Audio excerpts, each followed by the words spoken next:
For this tutorial, we're going to go through the process of creating a new dialogue for the nurse. Um, in my mods folder, I just have the latest version of the score, the latest version of the NPC core, and I created this little test modlet. What the test modlet does is it changes the empty-handed template to use a different dialogue or a different NPC ID. And I've added a new NPC that takes that ID and will point to my test dialogue that we're going to be writing. Just going to copy and paste that name. In Unity, I've already have the latest version of the app installed. I created the My Dialogues folder here just to hold all the dialogues that I'm writing. Right click here, go to create and the dialogue graph. And I'm just going to copy and paste the dialogue test and double click, open it up and press auto layout. So the dialogue ID is read from the name of the object that we created. You can edit that, of course, change it to whatever you want. Localization prefix, if you're exporting the dialogues file out, you can optionally write out the localization file, so then that will allow different languages to be localized for the dialogue system, and this will allow you to set a prefix for it of your choosing. If you leave the localization prefix empty, it's going to take the dialogue ID, and all the keys will start with your dialogue ID, have an underscore, and then whatever the statement IDs and response IDs will be. CVARs here are kind of a little scratch pad for you. We're going to be using the CVARs to control the flow of the conversation so that um, we can fine tune what the player can see depending on what these values of the CVARs are. This doesn't actually create the CVARs here, but it gives the CVAR names to the other nodes in graph elements so you can quickly reference them. So I'm going to create a nurse one here, nurse 1. I'm going to create a nurse 2, and we'll just do a third one here. So these will be now available to the rest of the graph. And we can go back and we can change those at any time. We can remove them, whatever you like. So this is the start statement here, and then our response of the default one. So let's see what this does. Let's click on export, export no localization, and I already have one here. I'm just going to overwrite it. We're going to close, and we're going to go to the exports folder under the dialog, and it's created a new folder here for dialog, and we'll open it up. So this is the new conversation we wrote. I'm going to copy the dialogs entry. We're going to go into our dialogs XML, and I'm just going to replace everything in the appends. And I'm just going to pretty print that so we can see a little bit better on what it did. So there's the dialogue test. This matches what's in the NPC. This is the start statement, so this is where it's going to go first. The statement has this ID, so they're linked there. Since we didn't export with the localization, the text is filled with what the text is there. If you did with localization, there would be a hash there. Reference text is what we put out as kind of a little helper. So if you're reviewing the dialogs.xml manually, you can kind of see what it is without having to keep going back and forth to the localization. So we save that. We're going to go into the game. I already have the nurse spawned here. And I wrote a new console command called dialog.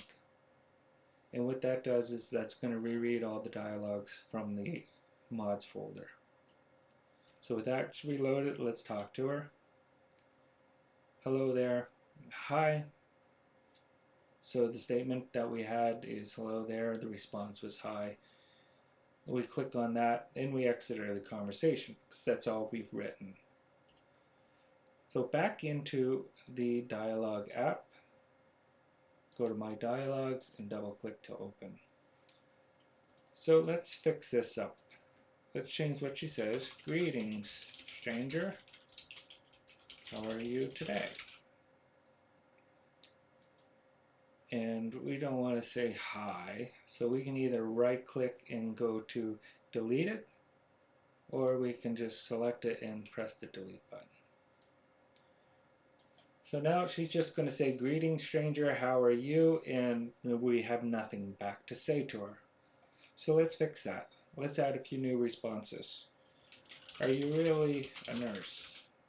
We'll click on save, and it pops out a new response node here. Alternatively, you can right click and add a response. And what can you tell me about the area? So that's what we're going to say to them. And if we link it up to the node here, and then it will connect these. So now when we open it up, she's going to say, greetings stranger, how are you today? And we'll have these two options. So let's see what that looks like. Export no localization, overwrite. And we have it open here. It's updated here. Update it into my config copy.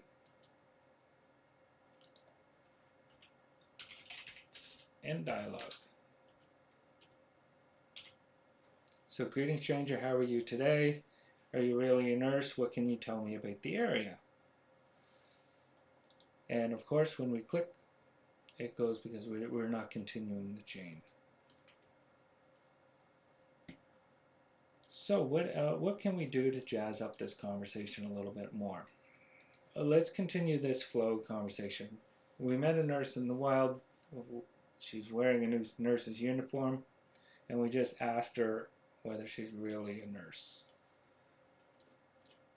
So we can right click and we'll add a statement.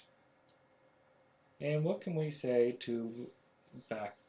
What is she going to say to us? Of course, I'm a real nurse. Or rather, I was a real nurse before the apocalypse.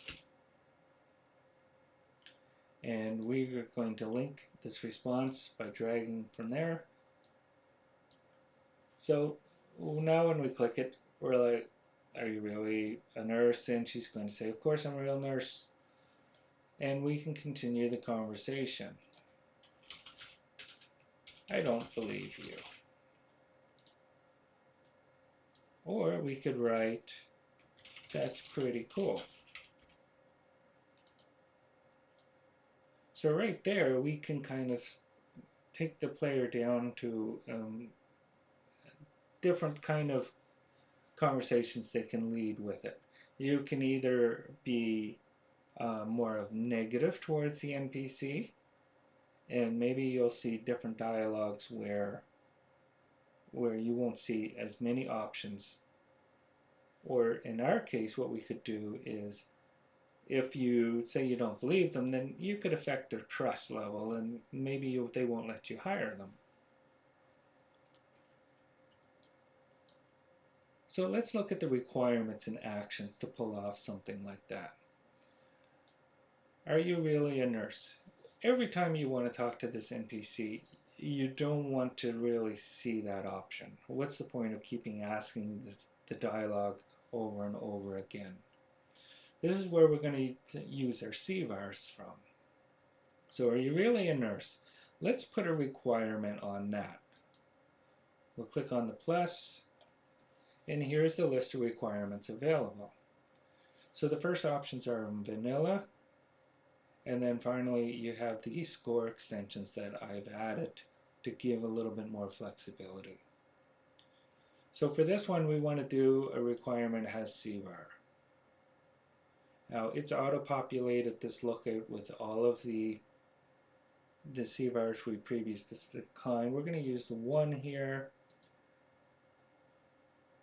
and if it equals 0. So what that requirement does is, are you really a nurse, will show up only if the CVAR nurse 01 is equal to 0. If it's not, then we're not going to see this option. So how do we bump this CVAR up? We can create an action node. We're going to right click and add an action. So for this action, we'll add the plus, and again the first ones are the vanilla ones and then the score extensions here. So we're going to add a CVAR. It's going to be nurse 1, and we're going to add 1. And we're going to link that action up. So when we click on this response, this action is going to be fired, and we're going to see the CVAR increment. Let's export, save, we'll copy again, and we'll replace this dialog again. And refresh. So are you really a nurse?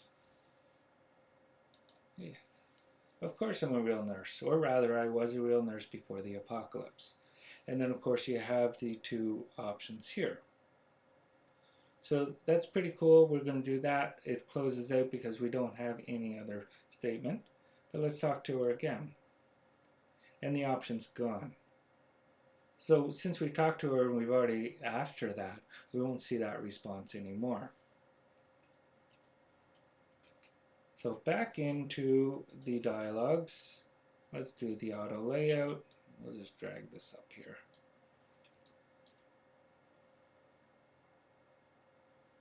So because this requirement is no longer hidden, we can actually replace that with something else. So let's add a new one here. Say, I really don't believe that you are a nurse. So let's save that. So we don't want to see that every single time. So let's add a requirement and let's use that CVAR again. So if the CVAR is greater than or equal to 1, then this response is only going to show up if the CVAR is 1. So since we didn't, initially we seen this because the CVAR was 0, we bumped it by 1 over here, and now this requirement is passing. So now we should be able to see that. So let's export, save, we'll copy it over,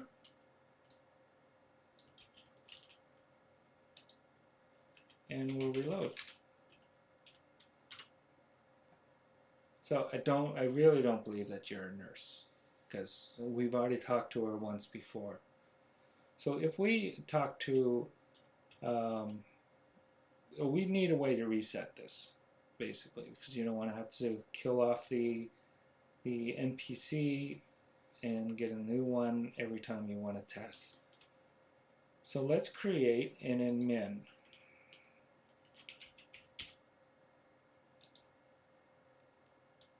So this admin here, we're going to add a requirement where it's admin. This is a vanilla one, and this is one of the useful ones. So the admin requirement is just basically a check to see whether you're in DM mode. So what do we want to do in the admin? We want to do a reset. So let's add an action and we want to add the CVAR. We want to set to 0 and link them together. So now when we click on the admin, it's going to trigger the action and it's going to reset that CVAR. So we're going to export, copy and paste, of course, and reload. So you can say we really don't believe that you're a nurse because that CVAR is. Let's click on admin, and there it reset. Are you really a nurse? What can you tell me about the area? So using that admin, we just reset that CVAR. So now we can see this is the first time we've ever talked to her. Are you really a nurse? I don't believe you. And we go in and we see the other options. Auto layout. So this shows you a pretty basic example on how you can control the conversation chain with an NPC using the CVARs as kind of a guidance and to control the conversation, add more in depth. In later tutorials, we're going to go expand this even more. So check out the other videos to learn some more.